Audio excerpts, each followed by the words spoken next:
অভিজ্ঞতা।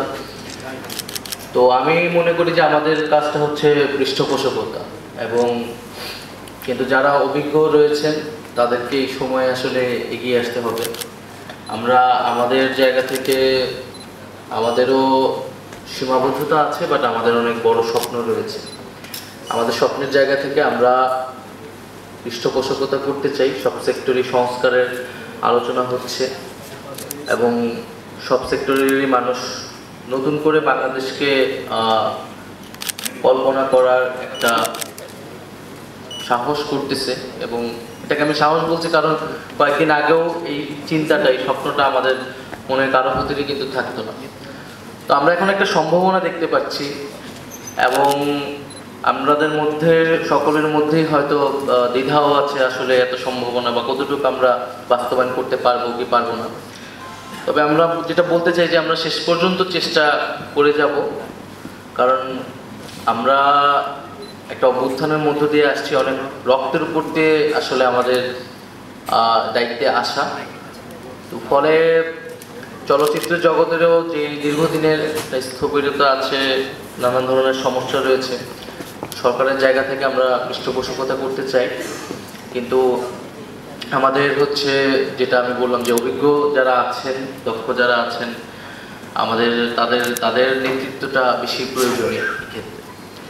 এবং আজকের এই অনুষ্ঠানটি জুলাই অভ্যুত্থান শহীদ এবং শিল্পী এস এম সুলতানকে উৎসর্গ করা হয়েছে।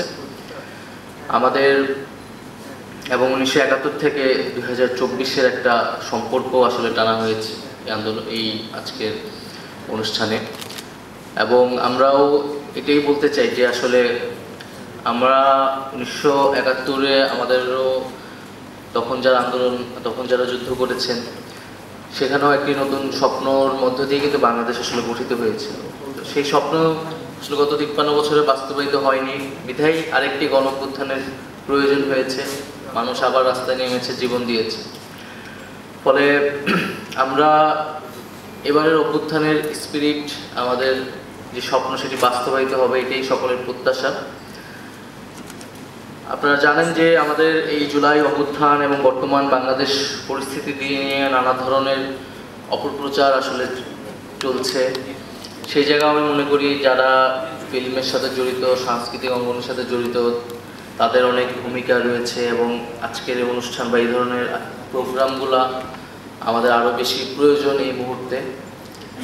এবং যে জুলাই অভ্যুত্থানের আমাদের যেই গণমানুষের অংশগ্রহণ, সাধারণ শিক্ষার্থীদের অংশগ্রহণ, সেটা এই ধরনের শর্ট ফিল্ম বা চলচ্চিত্রের মধ্য দিয়ে ফুটে উঠবে এবং আমাদের একটা হিস্ট্রি এবং ন্যারেটিভ তৈরি হয়ে থাকবে। আমরা এটা প্রত্যাশা করি, কারণ আমরা দেখেছি যে আমাদের 71 নিয়ে কিন্তু একটা ইতিহাসের বিকৃতি আসলে হয়েছে, একটা ইতিহাসের দলীয়করণ হয়েছে, ইতিহাসে কুক্ষিগত করা হয়েছে।